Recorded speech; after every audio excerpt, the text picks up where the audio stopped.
तो हाज़रीन, कैलीग्राफी की बात मैं कर रहा था।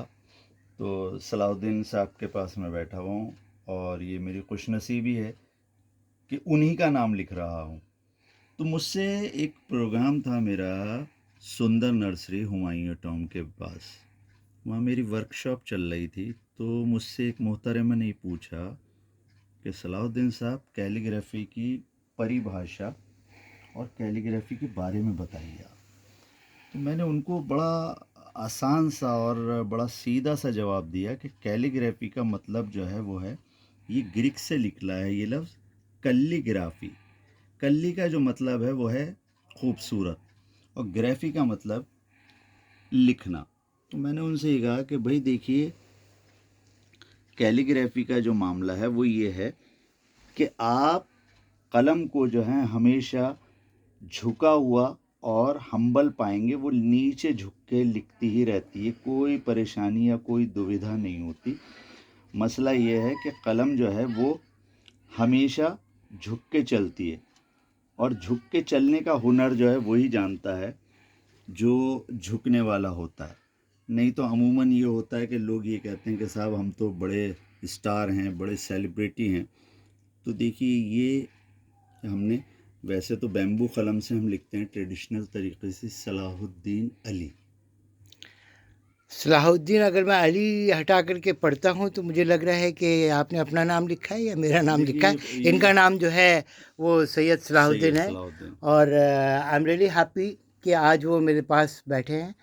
और उनका आर्ट जो कैलीग्राफी, जो भारत की एक पुरानी सभ्यता के अंदर जब बच्चे तख्तियों से पढ़ाई करते थे, उस वक्त ये लिखना बहुत ज़रूरी होता था हर मदरसे में। और मदरसे के अंदर सिर्फ मुसलमान नहीं, हिंदू और मुस्लिम सिख, सब ईसाई मिल कर के भारत में ये इस कल्चर को लेकर के हम लोग चलते थे, और ये तरीका था हम लोगों का।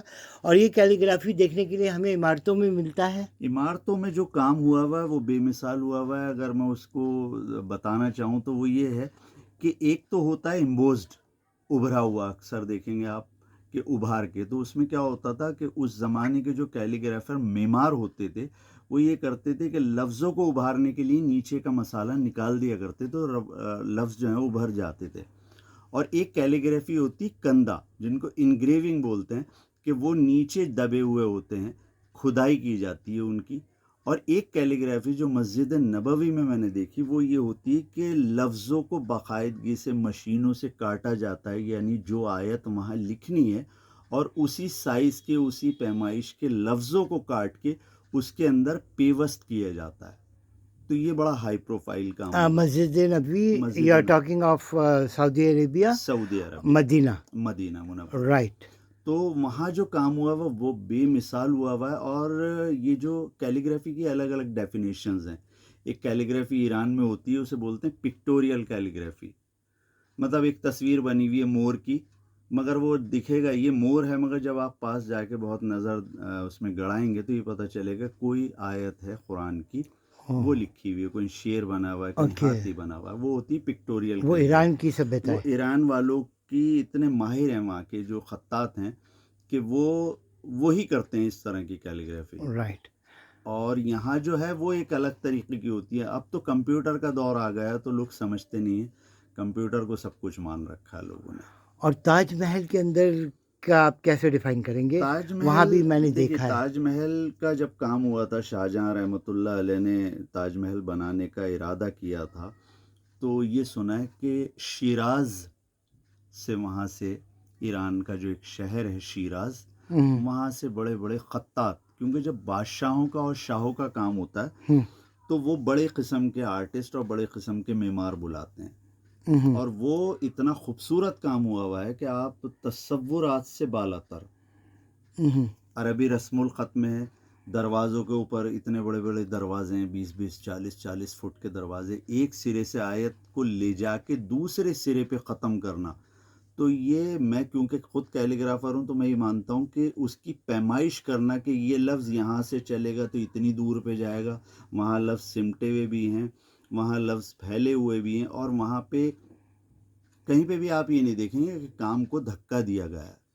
यानी कि परफेक्शन है परफेक्शन इतनी है साइज वाइज साइज। और अक्सर देखेंगे कि एक ये बनाते हैं हम, जैसे बड़ी ये होती है तो वो सारे लफ्ज़ों को काटती हुई जाती है, और कहीं पे भी आप स्केल रख लेंगे तो वो इतनी नाप तोल होती है कि स्केल में ख़राबी हो सकती है, उनके काम में कोई ख़राबी नहीं हो सकती। ये फॉन्ट साइज़ की बातें कर रहे हैं और यकीन करिए दिस आर्ट, ये जो कला है हमारा, और ये कला भारत के अंदर भी आया और आने के बाद हम भारतीयों ने इसको सीखा और सीखने के बाद काफ़ी अंडर एस्टिमेटेड रहा। तो मैं ही समझूंगा कि ये मुग़ल दौर की देन है या उससे बिल्कुल पुरानी देन है। नहीं, मुग़ल दौर की देन है, और हर ज़माने में जो दौर हुकूमत रही, चाहे वो राजाओं की रही, चाहे बादशाहों की रही, वो अपनी ज़बान में उसको लिखते रहे, कहीं संस्कृत एक भी है। एक बहुत नाजुक और अहम सवाल पूछूंगा, पता नहीं मुझे हक है पूछने का या नहीं, कि कुरान के जो राइटिंग थी पहले हाथ से ही लिखी गई थी, बिल्कुल हाथ से तो लिखी वो जाती वो थी। कैलीग्राफी वाला स्टाइल था या